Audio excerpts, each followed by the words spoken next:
I'm Laura. Welcome back to the sewing room. Today I want to talk to you about one of my favorite sewing machines, the Singer 301.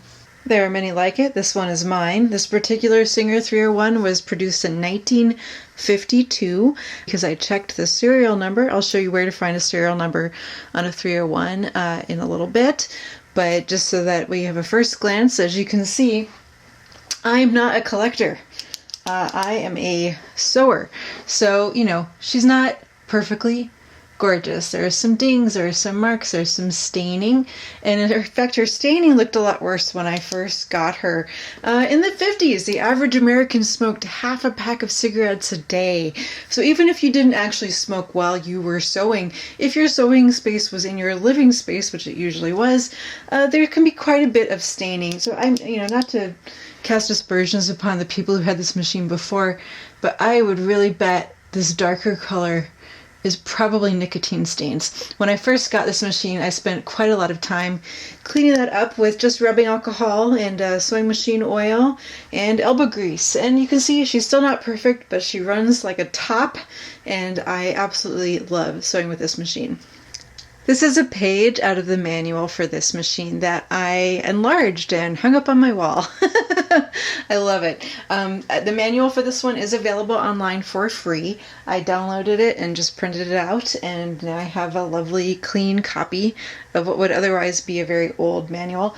The manual that would have been with this machine was actually kind of ruined when I got it because someone's sewing machine oil bottle had broken in the drawer and pretty much destroyed everything in the drawer, including the original manual, but that's okay.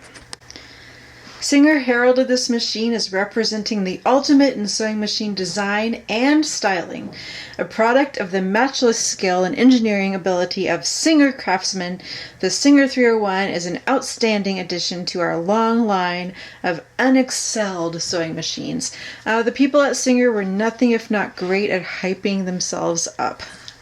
Among the many features that Singer touted this machine had is that it was easy to start, easy to thread, had a full view work area with what they call the inclined needle bar, more on that in a minute, and that it was also lightweight. The full-sized aluminum body weighs only 16 pounds and easy to carry because it came with a handle. This machine is driven by gears instead of belts, so even though it is over 70 years old now, it absolutely runs incredibly smoothly, quietly, and well. I do have a thread stand on here. There's nothing wrong with the stand that it came with, but it doesn't hold the giant spools, so that's why I have that there. And I will take the machine out of the table, the cabinet, these are called cabinets, and show you what they're talking about when they talk about that full view. It comes out pretty easily. You have to lift that and push that and then just rock it out. And I'm not going to unplug it today, but you could. Now from this angle, it's much easier to see. From this angle, it's much easier to see what they're talking about. The whole apparatus of the needle is actually turned a little bit. There's a little bit of it's called a slant. They are a slant shank machine. And this is a feature that Singer kept for a very long time. The Singer touch and sews were all made this way. There were a lot of machines that were made this way. And the advantage of tilting the angle like that is that it's actually much easier to see what you are doing when you are sewing, because instead of the needle play area being further back really under the machine, it's kind of more toward the front, so you can really see each stitch as it goes in, which is great. Very important thing to check if you're buying one of these out in the wild is you want to pop this guy up. And this is the short bed version. This also came in what's called the long bed version, where this plate is longer. That doesn't fit in the cabinet, so I don't have one of those, but they're nice if you don't have room for a cabinet or don't have a cabinet for some reason. But flip that up and you can see here's the bobbin area. You want to always check and see if the bobbin case is there. The Featherweights use this same bobbin case as the 301s, so unfortunately, many 301s have been ruthlessly pillaged for their bobbin cases. So you always want to make sure that's in there. before you purchase a machine, or if it's not there, you need to be aware of that, because then that would significantly reduce the price. Putting the machine back into the cabinet is just as easy. Watch me mess it up. You do want to make sure your cords aren't getting caught. There's there's two little posts in the back this has to lock into. You want to feel that really connect, and now it's in.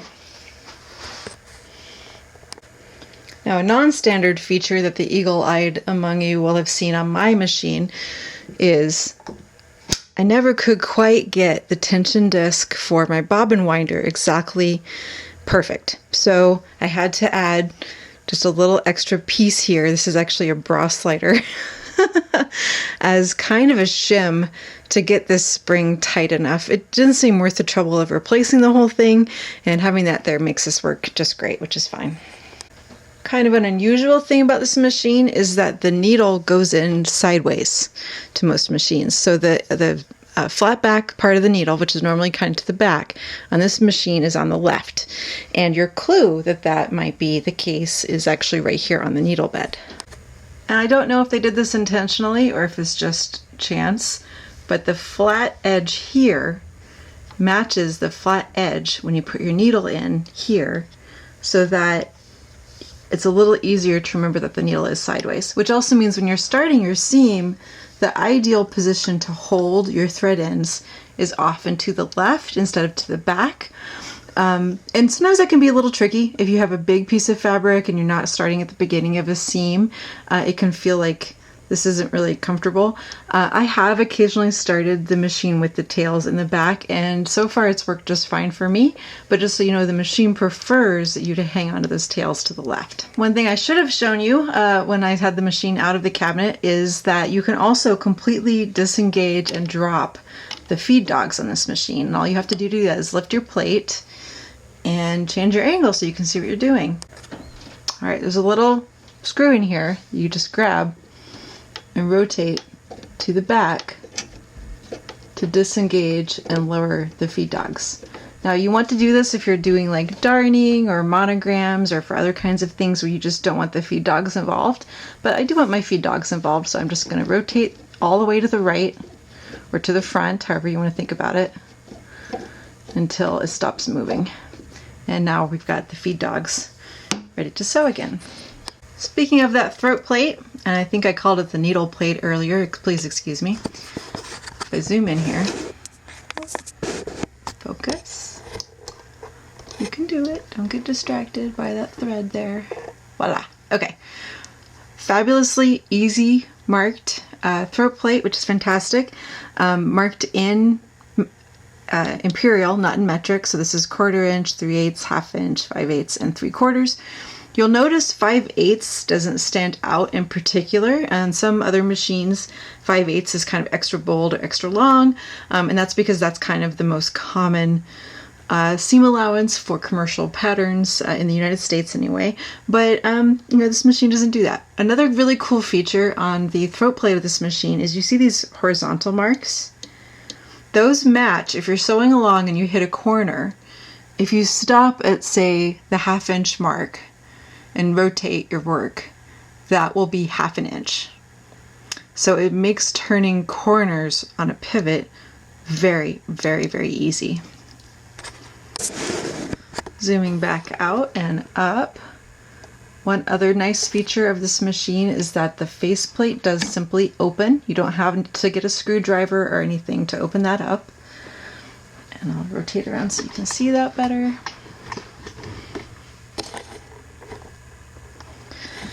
This is mainly important for, when you're cleaning or oiling the machine, but it's just a nice little thing that makes life a little bit easier. And also, if you're having trouble being like, where's my take-up lever? Well, you can't miss it. It's right there. It's always very visible. But this is also really easy to open and close. All right, a little bit of a warning on this machine. This switch does turn the light on and off, which is great. But this is not a power switch. This is one of those machines where if it is plugged in, it can and will run if the foot pedal is depressed. So whether your light's on or off. I do turn off my light if I have the machine plugged in and I'm in the middle of sewing, but I get up to like press or something. I do like to turn off the light just to make the bulb last a little bit longer. And you can get LED bulbs for this kind of machine. This one is still good, so I haven't replaced it yet. But please, please, please, this is one of the machines where it really matters. You really should unplug it when you're not using it. Speaking of bulbs, this is an example of an LED bulb that would work with this machine. Notice that base is not a screw-in base. I think sometimes it's called a press and turn or a lock and turn or a turn and lock, I don't know, but it's not just a regular light bulb. It looks like that. This is actually pretty common for sewing machines, but just make sure you're getting the right one. And sometimes it can be a little tricky because you do have to push in a little bit. There's a spring in there. You have to push in a little bit and twist it at the same time. And especially with the old ones, that can be kind of terrifying because you're like pushing on glass. LEDs are plastic, so you feel a little bit less scared. But if you're ever having trouble, a big help is literally go get some 3/4 inch vinyl tubing at the hardware store, and you can use that to have something to push against when you are installing or taking out light bulbs. Upper threading on this machine could not be simpler. It's pretty much right to left and up and down. So we come over, there's a little hook back here, come through that slider, around here. And I like to kind of hang on to it for a second to make sure that spring really gets where it's supposed to go.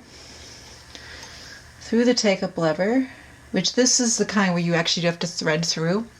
Most of these loops, you might think, oh my gosh, how am I going to thread that? You don't really have to. You can just push in and it kind of threads itself. And this is especially true on these last few guides. You just kind of work around, and then thread right to left.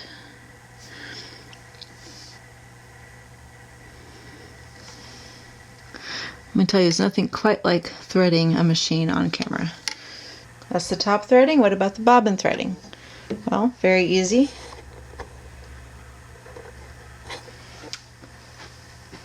You reach the bobbin and you lift it out. Now, one of the features of this machine that I especially like is that you don't have to unthread the whole thing in order to wind a bobbin. You just need a bobbin. And these they take metal bobbins. And if you can, you want to get a bobbin from a good source. If you can get a bobbin and it's costing you less than $1 a bobbin, it may not be the most high quality. 301 really likes a nice high quality bobbin. So you want to be careful that you're getting a bobbin that's as good as your machine. All right, there's a little smaller wheel, bigger wheel. You hang on to the bigger wheel and you rotate the smaller wheel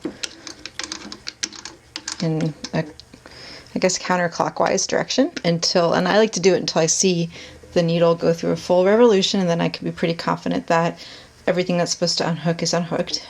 And the point of all that is to disengage the action of the needle so that hopefully when I hit the gas, the needle doesn't start moving. And that's because I don't actually want to unthread anything except the needle itself. I'm going to bring my thread over through my tension disc for my bobbin. I like to thread through one of the bobbin holes. It doesn't matter which one. Put the bobbin on the winder, push the winder into position. This little tire has to connect there, and then I'm going to wind this bobbin. This is a little tricky because this machine actually has a knee bar, so I am going to try not to get tangled up. There it goes. That's my bobbin. Not going to wind this whole bobbin because I'm not actually sewing with this color, but you get the idea. When you're done, this will either lift up on its own once it's full because of this, or you can stop whenever you like. Lower your bobbin winder. Don't forget to relock your machine, otherwise you won't know why this isn't working, and that's very annoying. Don't forget to trim that little piece of thread you had hanging out. And if you're looking close, this is not the world's most evenly wound bobbin. Sometimes I do need to kind of assist this machine a little bit still when I'm winding. Put that back down. Leave about 3 inches loose. Rethread your needle.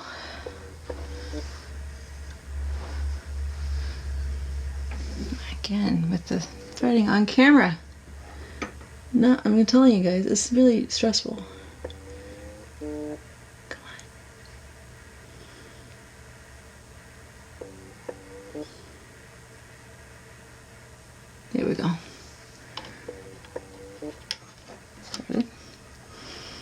And now to put the bobbin back, here's my bobbin case. Here's my bobbin. I'm going to hold the bobbin case in my left hand. With my right hand, I want the top of the thread coming over the top of the bobbin. Put that in there. And you'll see there's a little tiny, let me make sure I can really see.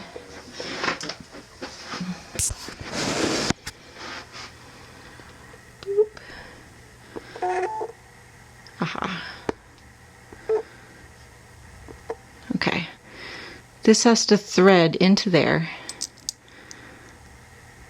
And there are more sophisticated tests, but a really easy check if your bobbin is set correctly is you should be able to let go and have it gently hang. But really try to keep your hand under it because it's not good to drop it. Alright, bobbin is in bobbin case. I'm going to hold it by its latch and feel for when it goes in. Here we go, it's in. And the real test is hanging onto my thread, bringing my needle all the way down, all the way back up. And there is my bobbin thread. Now, I think I've shown this before, but I just love this. If you bring your top thread to the top, then you don't even need an extra tool to get under the foot, and now you're all threaded. If for whatever reason you want to wind your bobbin using a different spool of thread, or maybe you haven't threaded your machine yet, there is of course this post also where you can put your thread. Before you wind your bobbin, it just simply goes through this tension disc and up into position to wind. How do you reverse on this machine? Now, most of us are used to machines where maybe there's a little push button or something where you have to push in and hold in order to run the machine backwards for securing the seam at the beginning of end, or any other reason you might want to do that. With this machine, you actually leave your stitch length set. So this is your stitch length settings, and again, it is imperial, not metric. So if you're used to working in metric, 2.5, for instance, is 10. And 2 is 12 here. 2 millimeter is 12, 2.5 millimeters is about 10. So those are the settings I use the most. And Lisa and I actually designed a little gauge converter. I actually keep one right by my machine, boop, so that I can do that kind of conversion quickly. Now, most of the patterns I'm working with are imperial anyway, but this is available in both a digital and a printed form on our Etsy shop, just FYI. Or you can also, I guess, screenshot what I just showed you and use that. But anyway, once you have your length set, if you want to reverse, all you have to do is push to the top, and now it is in the reverse of that length. So if it's set to 10 here, it will reverse also at 10, so that's great. This is kind of that line here, this kind of the 0 line if you really want to just stay still when you're stitching there for a second. But I find that super convenient. I actually like it way better than machines where you have to hold down a button. This machine also has something that is not a given. It has the ability to change the pressure on the presser foot. And that knob is here. I'm not going to move it because it's not marked in any way, so I wouldn't know if it was back to where I left it. I like to leave it as long as it's working and only mess with it when it's not working. Basically, the idea is that for your average sewing fabric, you can just leave it completely alone. If you have a really heavy, thick fabric like a wool coat, then you might want to increase your pressure, in this case by screwing it in more. And if you have a super light pressure fabric, like a chiffon or something like that, then you might want to reduce the pressure and you would unscrew it more. Basically, you want to always have it just heavy enough to keep the machine from kind of creeping, and also to get a uniform stitch length. I personally, I think this feature is great. I don't really understand why newer machines don't always have it, but that's something that that's one of the reasons I really love this machine. Now, hopefully you never have to do this, but this is a machine where you can completely disassemble the needle thread tensioner. Occasionally they just kind of go funky, and absolute last resort for me is taking that thing apart, because there are a lot of parts to that part. Let me see if I can get, there we go. That's how many parts there are, and you have to do it just right. And there's a little spring in there, and frankly it freaks me out. But this is on page 22 of the manual. If you feel the need to do that, you can, and that's not necessarily true of every machine. This machine is also extremely easy to oil and lubricate, and you should do that on a schedule for this machine. For me, I do really deep, heavy oil and clean in March, and the rest of the year I do a really light clean and oil about once every couple of months. I have done some videos about deep cleaning and light cleaning machines, but you really should look at the manual for this one to make sure you're not missing anything. This machine does have a motor that also needs to be cared for. I have heard stories that people did not know that and just left them alone and they still worked fine for a lot of years, but you're going to get more life out of your machine if you properly care for the motor. Unfortunately, the lubricant used for the motors is not something you can just get any old where anymore, but there are a couple of places you can get it online that are reputable. I will link in the show notes to my favorite place. Now, I don't know if I would choose a machine just because I liked the furniture it came with, but I really do like the cabinet this machine comes with. I'm going to show you some of the features. This was kind of back when they expected you to have your sewing space in your living space, and it shows. There are other versions of this where this drawer pulls out and it has writing supplies, so for like your correspondence. But this particular one came with bobbin holders, which I really love, and I will show you a slightly better angle of this. Here's my little drawer with all my kind of stuff in it. My little cleaning supplies, and also my accessories. This is the original little accessory box that came with this particular machine, and again, you know, it's seen better days, but it works. It works. And I love it. I will show you all of the various attachments. This first guy is the ruffler. If you have a ruffler, you know that they're great. You already know that they're great. This one, again, a little worse for the wear, a little rusty, but it works just fine. And rufflers, and basically any attachment that has moving parts, should be oiled and cared for the same way you care for your machine, so don't forget to do that. Number 2, this is the scrolled hem foot. You can tell because it's got a scroller on the bottom. You can see that it looks like a seashell almost. But this makes really tiny baby hems, and that's really nice.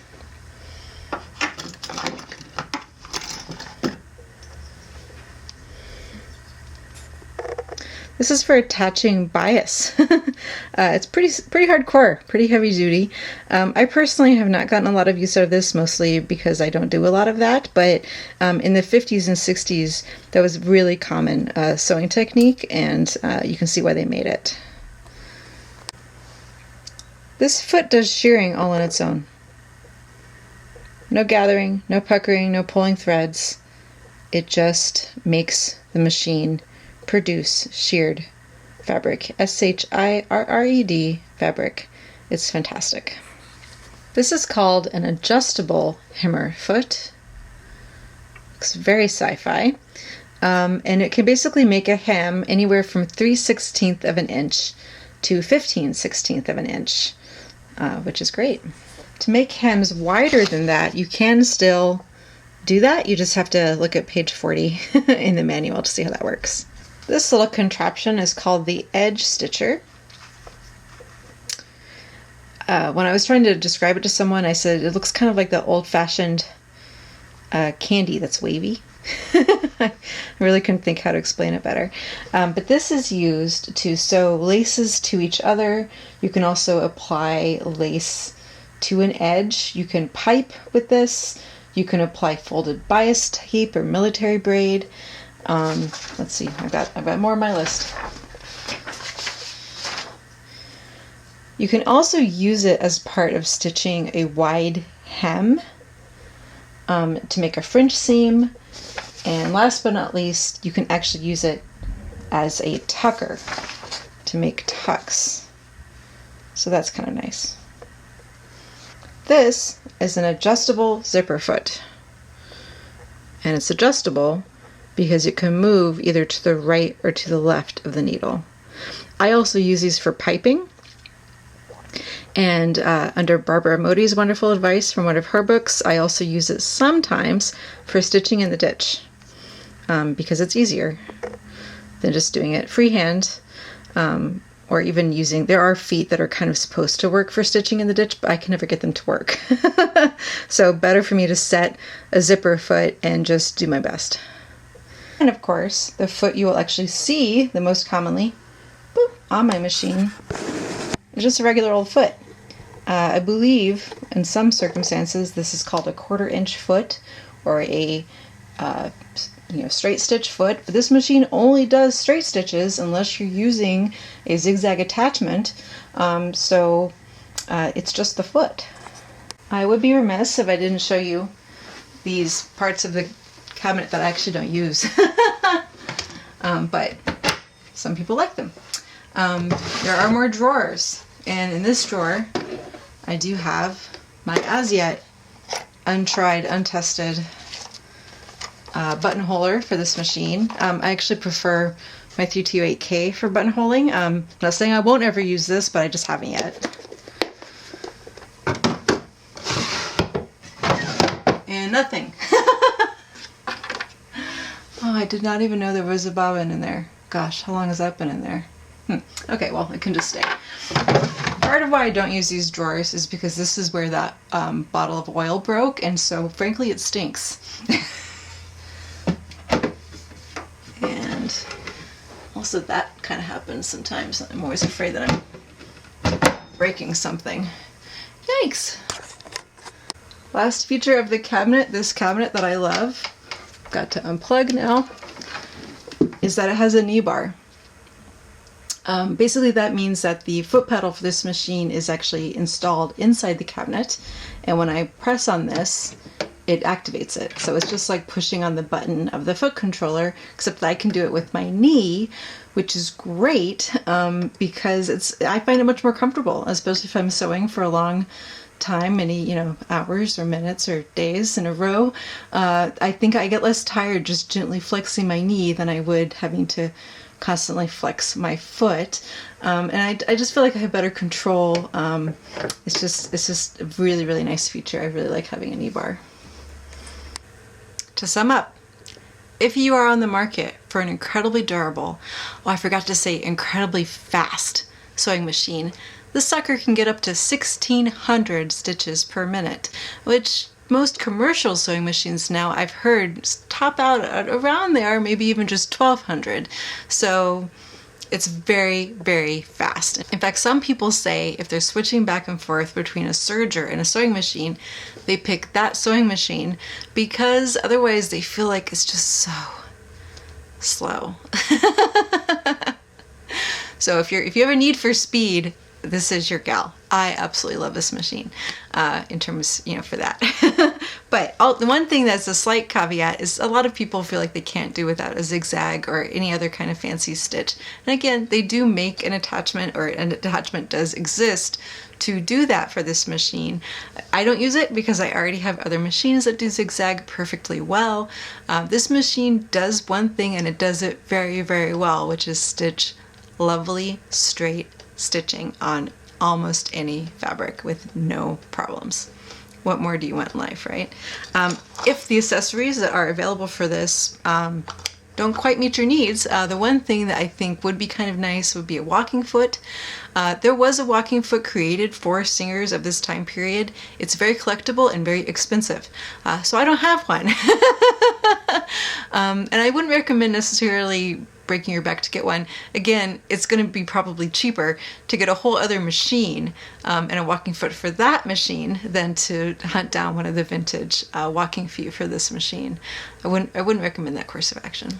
In theory, any accessory that fits a touch and sew or any other slant shank sewing machine would fit this machine, but buyer beware. If you buy a machine accessory that is not a green box accessory, not one of the originals, not from the same time period, you could run into trouble. This machine was made with such incredible precision and care, and a lot of those accessories weren't made that way. If it's 1/16 of an inch longer than it should be, or more to the front or more to the back than it should be, touch and sew maybe wouldn't notice, but the 301 will. So just be careful. If you do buy an accessory that you know is not made for this machine, or at least in that time period by Singer, when you first put it on, I would recommend putting it on, having a nice new needle in, and before you do anything else, just take that hand wheel and gently take your needle through its full revolution, down and then up, and make sure that there's no weird noises or the needle's not hitting it. Make sure everything's going smoothly before you start, testing the strength and durability and speed of this wonderful machine. I hope I've encouraged you to consider getting one of these if you have the opportunity. I absolutely adore mine. I use it all the time. I don't have favorites, but it's definitely one of my favorite machines. See you next time. I forgot to tell you how to find the serial number. Basically, you have to pull the machine out of the case, well, out of the cabinet, and fix your camera so you can see what you're doing. So we're out of the cabinet and not on a tripod. I apologize.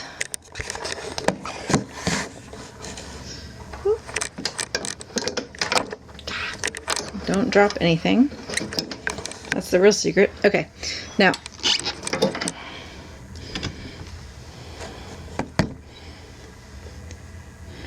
bobbin area. You gently put the machine on its back.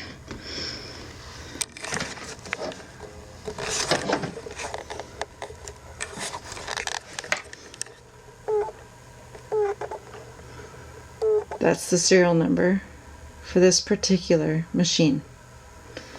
If you don't see it there, on some models, I'm told it is just below the bobbin case, but I'm pretty sure that just means here.